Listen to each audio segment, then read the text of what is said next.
Click the link in the description below for a chance to win 10 classic best-selling Law of Attraction books. We hope you enjoy this presentation. If so, please click the like button and click the subscribe button below to receive notification when we release new recordings. Richard Hargraves presents I Am the Lord by Neville Goddard. First published 1969. This audio edition recorded 2023. Digitally narrated using the voice of Jeff Masters for buildingmentalmuscle.com. Copyright 2023 Iron Power Publishing. All rights reserved. I Am the Lord by Neville Goddard. I am the Lord, and there is no other. I form light and create darkness. I make weal and create woe. I, the Lord, do all these things. Isaiah chapter 45. Then John tells us, as he is, so are we in this world. Although man is taught the God who creates the weal, and the woe is someone other than himself, Scripture tells us that as God is, so are we. The story of Jesus Christ, as well as all of the miracles recorded in the New Testament, are acted parables. In the book of Luke, we find Jesus, now 12 years of age, going up to Jerusalem for the Passover. When the feast ended, his parents, thinking Jesus was in the caravan, did not seek him out until the day was past. After searching for him for 3 days, when they found him in the temple, his father said, "Son, how could you do this to us? Do you not realize we have been seeking you anxiously?" And Jesus replied, "How is it that you sought me? Do you not know that I must be in my Father's house?" Here is Christ declaring God to be his Father, while his parents, standing before him, do not understand.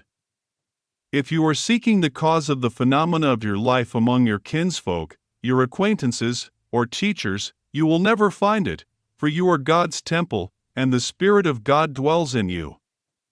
The cause of the phenomena of your life is not on the outside, but in your own wonderful human imagination. Do you not realize that Jesus Christ is in you? I tell you, the only place you will ever find him is within.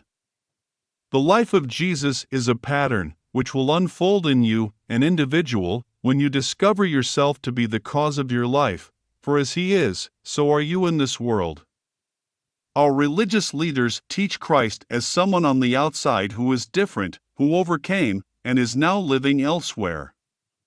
Yet Christ in you is your hope of glory, for as he is, you are. In his book, Luke tells the parable of Jesus, who, upon entering a boat with his disciples, falls asleep as they set sail. When a storm wind descended upon the lake, they woke him, saying, "Master, we are perishing." Then he rebuked the wind, and the raging waves became quiet, and there was a great calm. I tell you, the one who fell asleep caused the storm, and is the same being as the one who, upon awakening, quells it, for there is no other.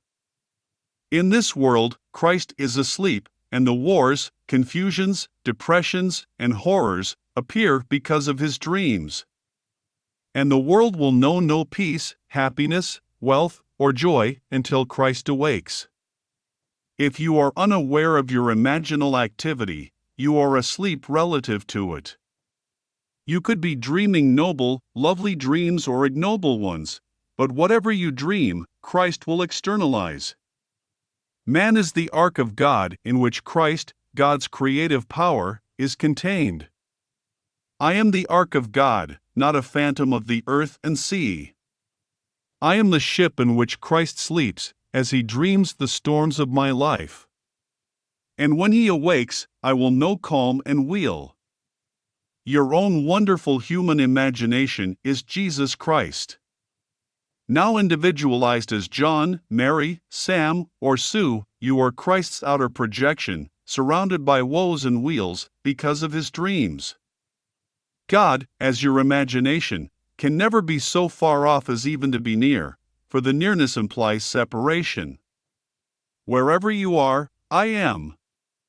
To say, I am, is near, is to claim God is another, but there is no other. You and God are one, for He is your wonderful human imagination. A friend recently shared this vision with me. As he observed buildings, trees, and houses round about him, he realized they were caused by tiny magnetic seeds which were clustered about his feet. As he scraped them off, they instantly reformed themselves to produce automatic changes in his world. What a wonderful experience! In the 40th Psalm we read, "He lifts me up from the pit, out of the miry bog, and places my feet upon the rock." Here we see the foot, the symbol of God's creative power, is lifted up and placed upon the rock, the human imagination. His vision is showing him that he has now become aware of the only causation, and has placed his creative power upon that rock. In this 40th Psalm the statement is made, "In the volume of the book, it is written about me." My friend's vision reveals that he has come to that point. That everything which appears magnified on the outside is caused by magnetic seeds around his feet. This is true, for the world is nothing more than a magnified shadow, caused by the magnetic seed called man. Although the world appears to be large and overpowering, its causation is the power observing it. Man is the ark of God, and everything is contained within him. Asleep, the storms range, but when man awakes, the stormy seas will be no more. There is quite a difference between being awake to your imaginal activities and being asleep to them. Awake, you can trace the event taking place on the outside to an imaginal act, but asleep you will find someone or something on the outside to be its cause. But causation is within the one observing the effect. Causation is symbolized as the foot in the 40th and 69th Psalms, as well as in the 10th chapter of Romans. In the end, man will overcome and put all things under his foot. My friend saw the clusters of magnetic seeds around his feet. Although he tried to scrape them off, they reappeared. As Blake said, "The oak is cut down by the axe, and the lamb is slain by the knife, but their forms eternal remain forever, returning by the seed of contemplative thought." William Blake. Our world is the storm spoken of in the 8th chapter of Luke. Having entered our body, we have fallen asleep to our creative power. But when we discipline our mind, we quail the storms. The disciples of Scripture are disciplined aspects of the mind. Once your 5 senses are so disciplined, you see, hear, taste, touch, and smell only what you desire, then you quail the storms of doubt and fear within you, for you know who you are. No longer will you seek the phenomena of life among your kinsfolk or acquaintances, for when you awaken, you find life in the temple. The world is always looking for new teachers on the outside, when there is nothing there but shadows. Christ is not another. You are Christ, as He is your very self. You will find Him, and when you do, you will know that you are God, for a series of events will unfold within you, and you will bear witness to your own fatherhood. I have often thought that the doctrine of the Trinity should have been the doctrine of the being, for the Trinity is difficult for man to grasp. It's easier to speak of the doctrine of revealed Christianity as a unity than as a Trinity. When David stands before you as your son, there will be no more Trinity. You and I are one when my son David calls you Father. Then you will know that everyone in the world is that same being, as they will all have the same Son. This is the great doctrine of the unity. My old friend Ab always began his classes with the statement, "Praise be to that unity which is our unity." He knew that although we are a diversity of faces, completely individualized, we are the same Father, of God's one and only Son, who will reveal himself to all, individually, thereby proving our unity of being. Every scriptural miracle is an acted parable. It is imagination who enters the boat called man, and falls asleep in order for the journey of life to begin. Then the financial, marital, physical storms arise according to man's dreams. He could dream of something lovely and know healthy, happy storms. But if he does not know that the cause of the weal is his imaginal activity, he will continue to dwell in the storms of life, until the disciples rouse him to remembrance. Awake, you are aware of the thoughts you are creating every moment of time, and carry this awareness into your dream world. You will not falter, for, knowing the world you want to build, and its cause, you will be constantly aware of what you are imagining. You will no longer seek your desires among things, but will turn within to find they are all waiting to be fulfilled in God's temple. Now, the numbers 3 and 8 in Scripture are always associated with resurrection. We are told that on the third day the earth rose up out of the deep, and in the book of Exodus it is said that it came to pass on the 8th day. Luke tells us that when Jesus was 12 years of age, his parents searched 3 days before finding him in the temple, asking and answering his own questions. The number 12 is telling us that he had arrived at the point of creativity. That he has now resurrected and moved into the Father's house, for when they found him he said, "Why do you seek me? Do you not know I must be in my Father's house?" Having identified God as his Father, he goes on to claim, "I and my Father are one." Today, as in that day, men cannot believe that imagination is the cause of the phenomena of life. They will agree that an artist can imagine a lovely picture and bring it forth on canvas, but they cannot relate the same technique to a toothache. Yet, there is only one cause. I, the Lord, am the cause, and there is no other. Besides me there is no God. I form light and create darkness. I make weal and create woe. I, the Lord, am He who does all these things. You cannot blame anyone for your misfortune. You could claim a friend betrayed your trust, therein causing your misfortune, but your friend was not the cause. Your dream prompted you to confide in your friend. Causation is not on the outside, it comes from within. As you begin to awake, you discover there is only one God, who is your own wonderful human imagination. My friend saw tiny, magnetic seeds swirling around his feet, causing the outer world to appear so large.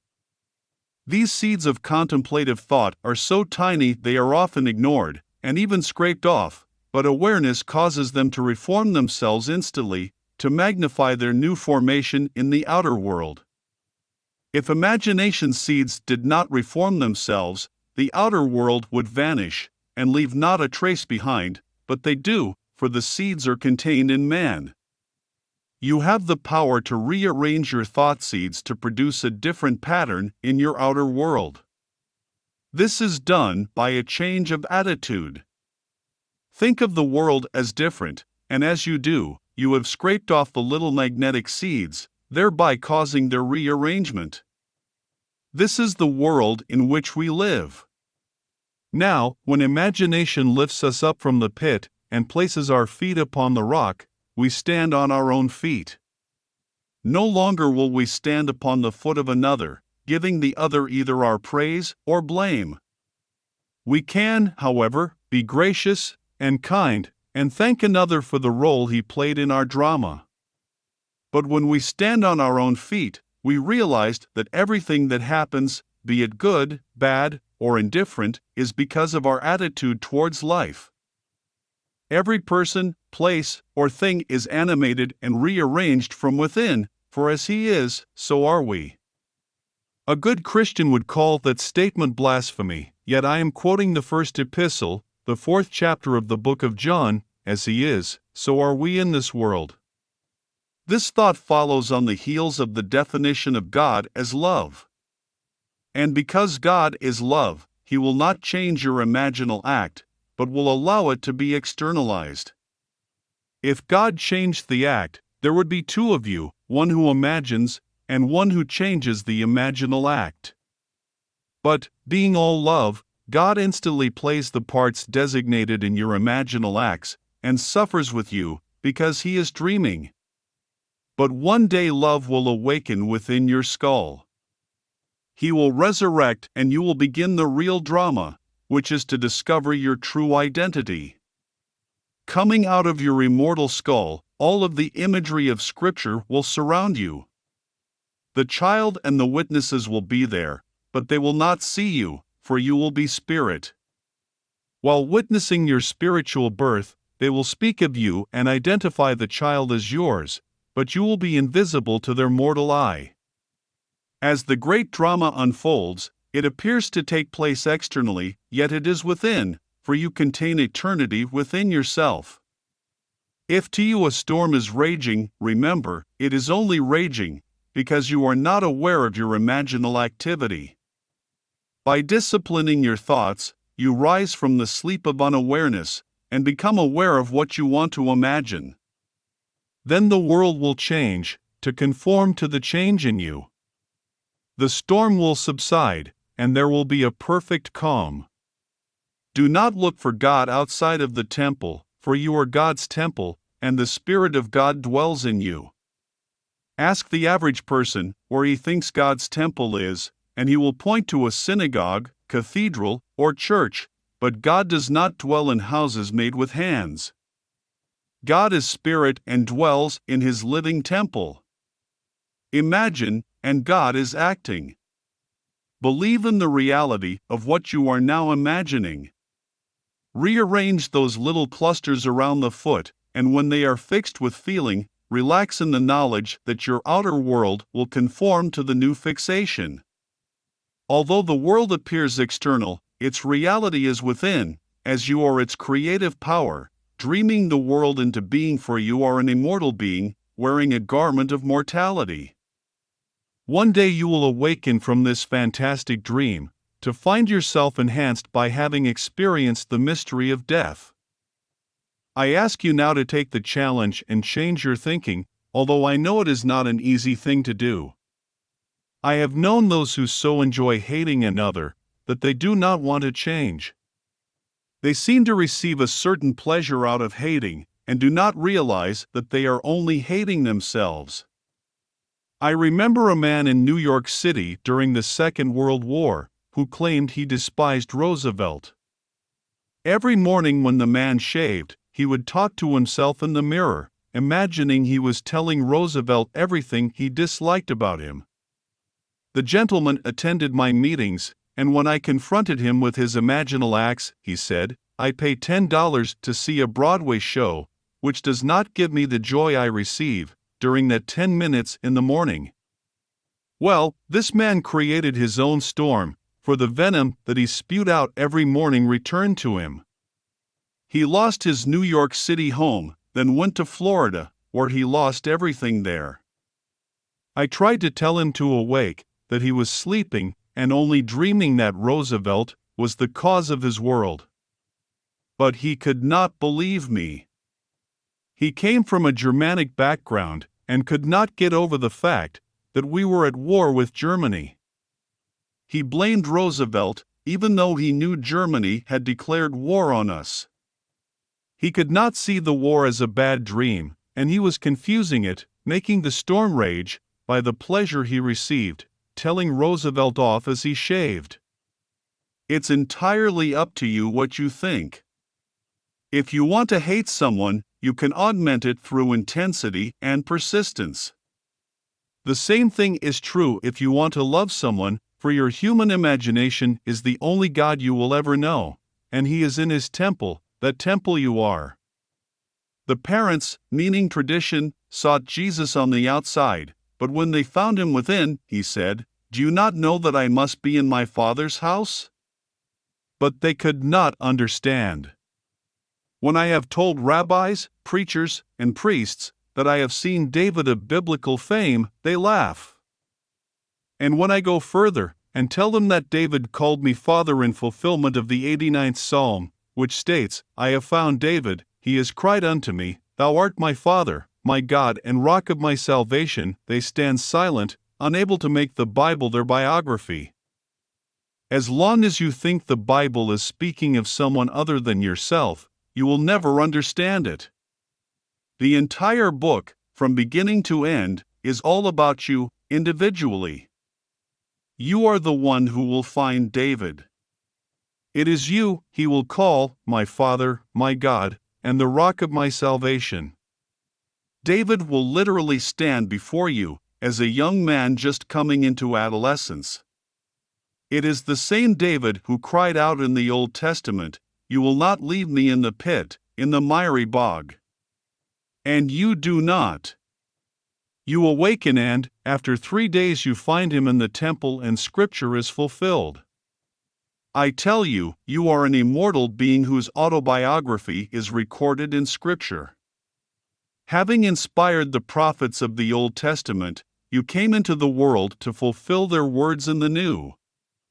As the universally diffused individuality, Christ is housed in every child born of woman, bringing him into the world, by meditating him into being. Take the story of my friends seriously. Think of your thoughts as magnetic seeds, invisible and miniature, and the world as bearing witness to their arrangement. And remember, all you need do is rearrange your power-filled thoughts, and you will produce a corresponding rearrangement in your outer world. Now let us go into the silence. End of lecture. We hope you enjoyed this presentation. If so, please click the like button and click the subscribe button below to receive notification when we release new recordings. Click the link in the description below for a chance to win 10 classic best-selling Law of Attraction books